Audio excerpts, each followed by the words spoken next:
love the Neverhood, and my autistic ass needs an excuse to talk about it some more. So, I found the Iceberg chart about the game so I can capitalize on a dead trend to gain internet clout while info-dumping about one of my special interests. I may have also added stuff to it because, well, the original, made by Spelunky Donkey on Reddit 4 years ago, is kinda maybe a little bit outdated. I also spent like a few months finding random behind-the-scenes stuff and constructing a personal archive on everything related to the game. Why? Because I'm fucking insane.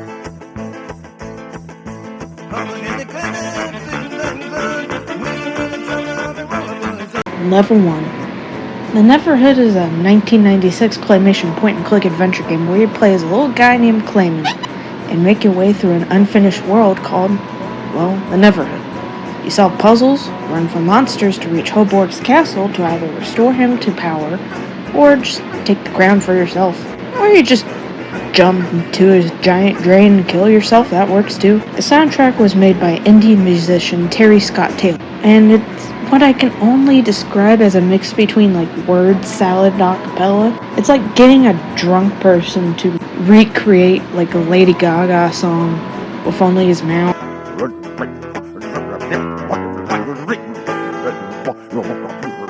Apparently the game is really popular in places like Russia, Iran, and Japan. I don't know why though, but hey, they got good taste. Vinny from Vinesauce streamed a full playthrough of the game a long time ago. Probably gave the game a little bit of a resurgence in popularity for a bit. Not much there. One of the people who made the Neverhood game the way it is, Doug Tenaple, he designed some of the characters, including Clayman and Clog, and pretty much started the whole concept of it. But now all he's good for is spewing alt-right brain rot on Twitter. Kind of a waste of talent, really. It's kind of a shame because I liked his older stuff. Around 2015, Doug and a few of his friends made a spiritual sequel to Neverhood on Kickstarter due to DreamWorks kind of hogging the rights to the actual game. Pretty much less successful. A lot of people hated it. I kind of agree. It had promise though. I really like the concept of it. Cat's trying to get my attention for the 50th time today. Level 2. There's a sequence in the game that's become pretty infamous because it's like several screens. It's like almost 4 minutes worth of screens where you walk really slowly through like several screens, and meanwhile Clayman walks like super slowly, like plop, plop, plop, plop. And you have to do this, you have to get through the entire thing to get a tape that if you don't have, it pretty much locks you out of actually beating the game. Because you have to get like multiple tapes where one of the characters, Willie, info dumps why you gotta give the crown back to Hoborg. My god, man. And several of the other ports, like in the Japanese port that I played, they pretty much just like cut the entire walk and just put the entire because like the walls have basically the Bible of the Neverhood series, where it has like a bunch of like Hoborg's brothers, the worlds outside, all the world building in the Neverhood, just in this troll sequence. There's also an Easter egg at the end screen of it from one of the developers, which is nice. One of the later puzzles involves you helping a little mouse get to cheese. It's one of those like walk through a bunch of doors and hope to god that it actually teleports you to where you want to go. I don't know how the proper method. I just clicked a bunch of times until I finally beat it. You can also suck up this other mouse through vacuum and teleports him to the castle. It doesn't really hurt him. He's just kind of chilling. He's really cool. I named him Tibble. Juniper, you're messing me up. To progress through the game, you can drain this giant lake to get to a radio tower in cars, or you can just walk to the other side of the empty lake and swan dive into space below, either dying or falling into Idsnack and being eaten by skull monkeys. This is the only real way to get a game over in this game too. I can't tell if it's creepy or hilarious. Probably both. During the first half of the game, there's a room where you can receive letters from Willie, giving you random hits on how to solve certain puzzles.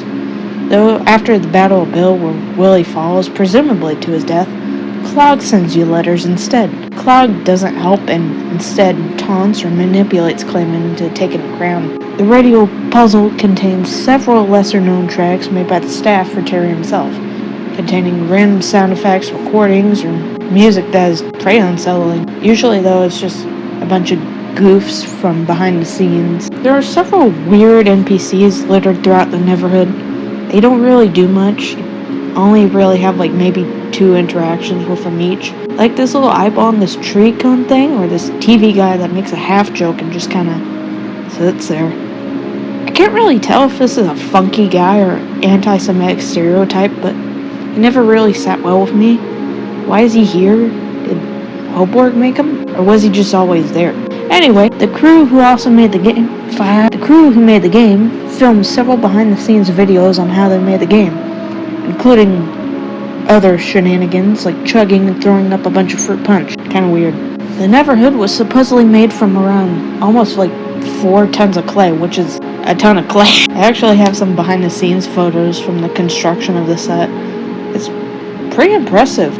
Jesus Christ, the amount of time and effort put into this must have taken they must have gotten so sick of clay by the time this game was finished.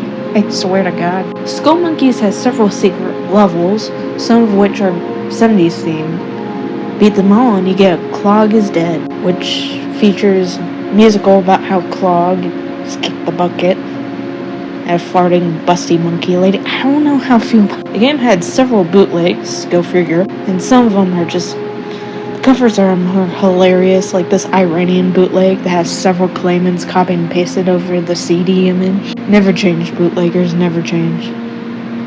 Okay, except maybe don't steal artwork and put gore in your shitty game.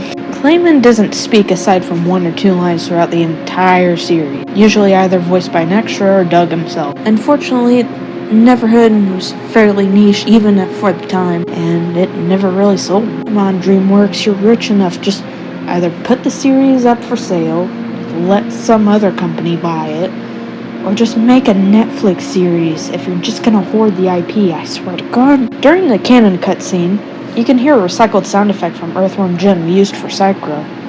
Didn't know he did voiceover work as well as bounty hunting. Okay, that was a bad joke. To get the bad ending, instead of giving the crown back to Hoborg, give it to Kleiman instead. The game had several ports like I mentioned earlier, including Japanese ports named Clayman Clayman.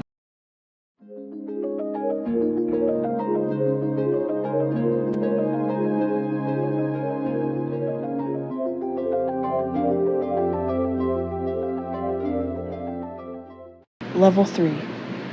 If you wait long enough during Clog's offer, an FMV will play where he reassures Clayman that he can wait for him to decide. At least he's polite about it. There was gonna be a 3rd game planned, but it was never made.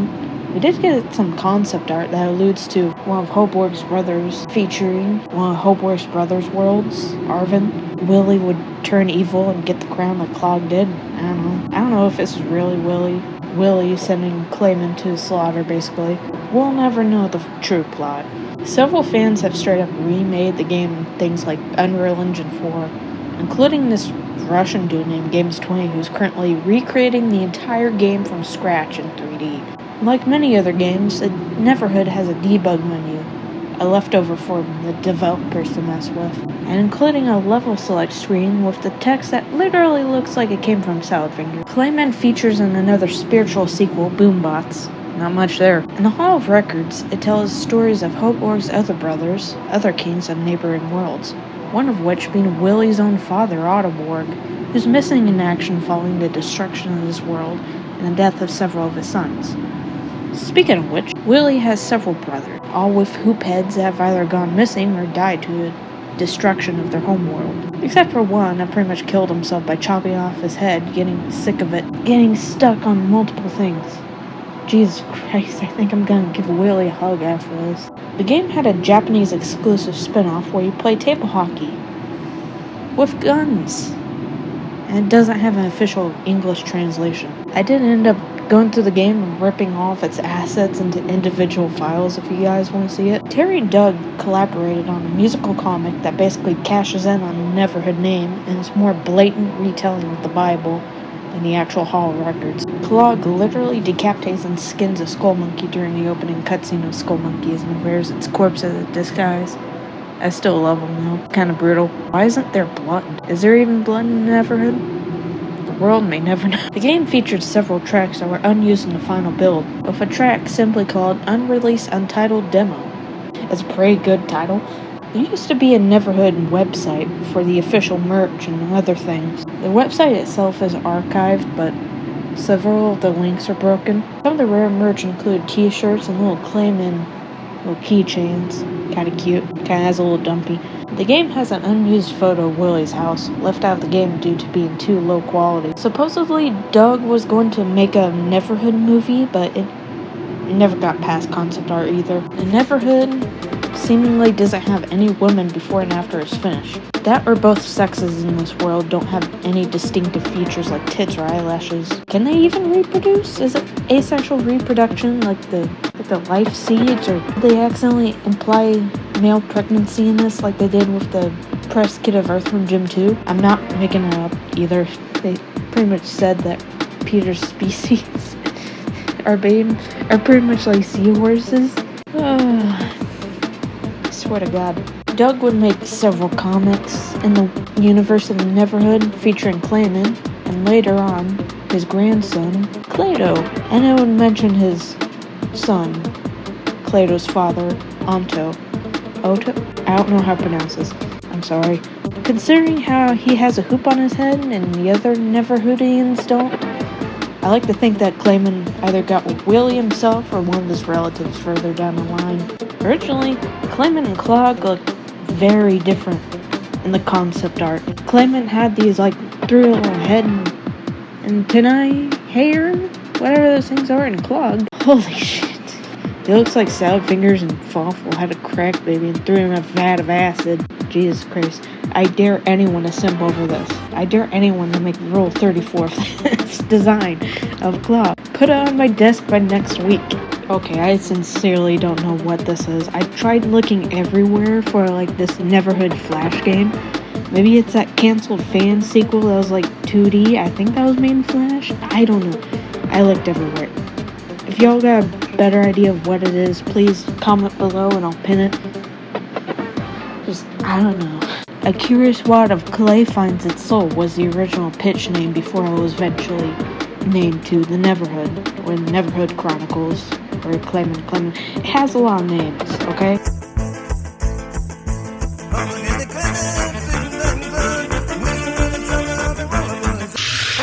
I'm gonna come. What the f***? Sex with who? It's